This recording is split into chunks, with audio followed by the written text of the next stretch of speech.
if you want to get to the heart of a problem, you have to confront uncomfortable truths and realities. And the big reality that people are scared to confront is that the Israeli-Arab conflict is not about a legitimate grievance, about something the Jewish state did in 1948 that they're just upset about. What it's actually about is a deep-seated ideological hatred of the Jews and the Jewish state, the Jewish people returning, re-establishing their ancient homeland.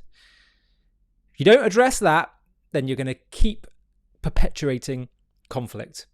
And Senator Lindsey Graham states just this in a really important speech in the American Congress. And I want to show you what it is that he said, where he says the most radicalized population on the planet is young people in Gaza. From the time they are born to the time they die, they're taught to kill and hate Jews. Watch. The most radicalized population on the planet are young people in Gaza. From the time they're born to the time they die, they're taught to hate and kill the Jews. Look at their education system. There are a lot of photos being presented. I want to introduce two photos. Unanimous consent, if I may. This is a photo of Hiroshima. Two photos, actually. This is what happens when you drop a nuclear weapon on people. It's not good. Now, why did we do that? After Pearl Harbor, we and the civilized world went to war against the Nazis and Imperial Japan. Millions of people lost their lives. But it was the goal of the United States to defeat Nazi Germany and Imperial Japan, and we're able to do that. Out of the ashes of that terrible, horrible war, we now have two democracies. Japan and Germany are good allies of the United States. They're productive members of the international community. It took a generation plus to change the radicalization of the German population through the Nazis, and the same in Imperial Japan. Israel has had to respond to an attack that was the most vicious since World War II against the Jewish people.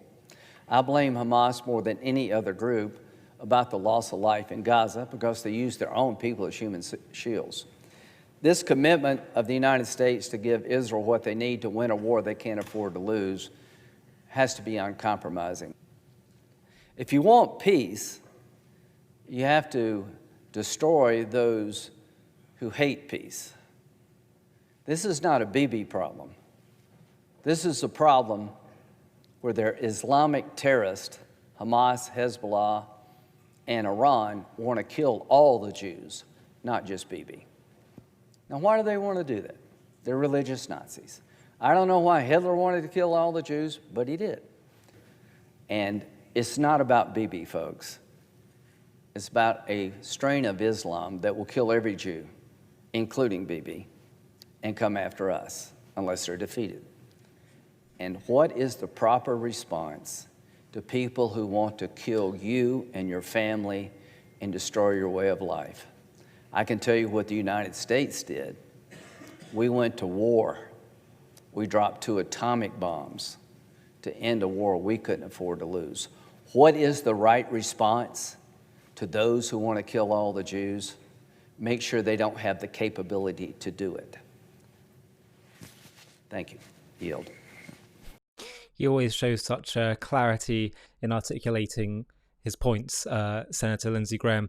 The key thing that I think so many people seem to miss in international discourse, where they try to legitimize and say it's just resistance to the Palestinian cause, people need to understand that what Hamas are after, and frankly even any of the leaders that we've seen past or present of the Palestinians, there is no real difference in terms of what they want, what Hamas are calling for, and what Al-Qaeda are calling for, and what their ideology is about. People trying to create these differences, it's totally misguided. For as long as you don't understand that it's that same, as he called it, religious Nazism that's driving the Palestinian cause from its inception, the first spiritual Palestinian spiritual/political leader, Hajj Amin al-Husseini, the Grand Mufti of Jerusalem, before Israel was established. He meets with Hitler trying to help him facilitate the final solution in British Mandate Palestine. That's what it's been since its inception. For as long as people bury their heads in the sand about that and think it's all Israel's fault and the problem will continue to fester. Unless, of course, you just want Israel to go away, God forbid.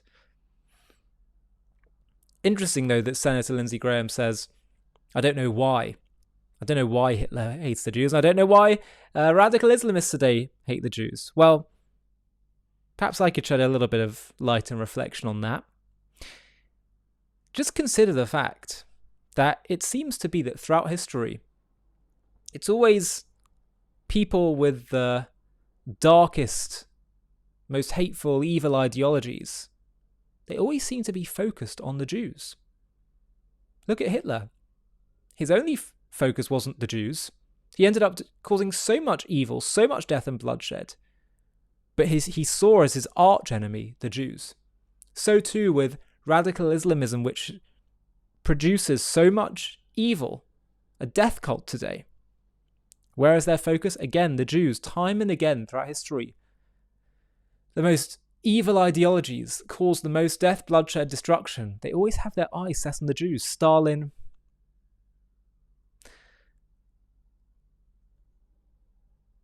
I would posit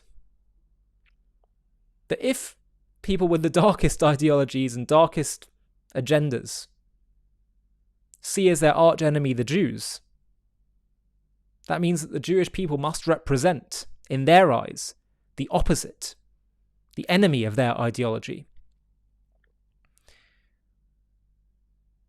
So if what they're bringing to the world is darkness, that means that they see that the Jewish people and the ideas that the Jewish people brought to the world, the society they create, the energy they bring into the world, darkness will see that as light, which is the enemy of darkness.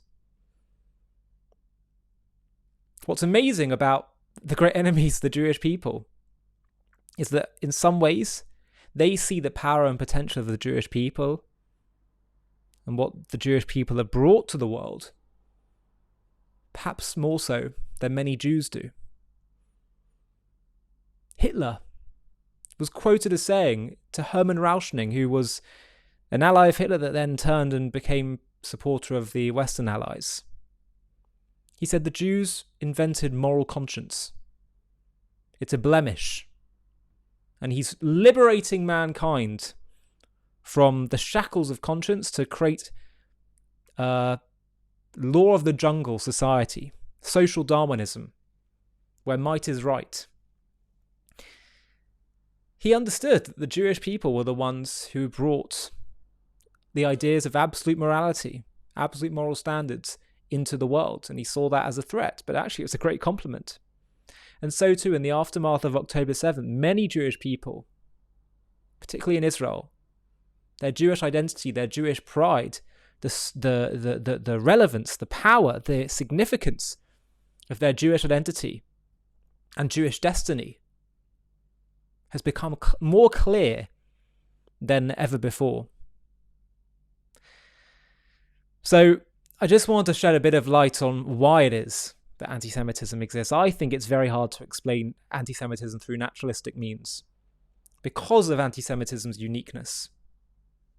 Because of the fact that, unlike other hatreds, its irrationality, its intensity, its longevity, and its universality suggests to me there's something deeper going on here.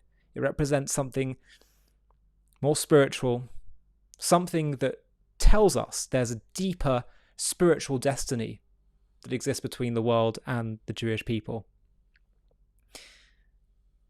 But for as long as you don't frame the Israeli-Arab conflict that way, for as long as you think it's just some kind of simply political land dispute, you're never really going to get to the crux of the issue. And by the way, if this really is what it's about, if it really is about an issue of darkness and light, let's also remember that as important as it is to fight the darkness, the best antidote for darkness is bringing more light into the world. And that's ultimately the real solution to all these problems that we're discussing. Hi, thank you so much for watching. To watch another one, click here. To stay up to date with all our content, click here to subscribe. And if you're able to, you can help support JTV to grow and grow by clicking join below this video, where you can become a member and get perks including early access to videos and private live discussions with me. But most of all, you'll be partnering with us on our mission to change the world.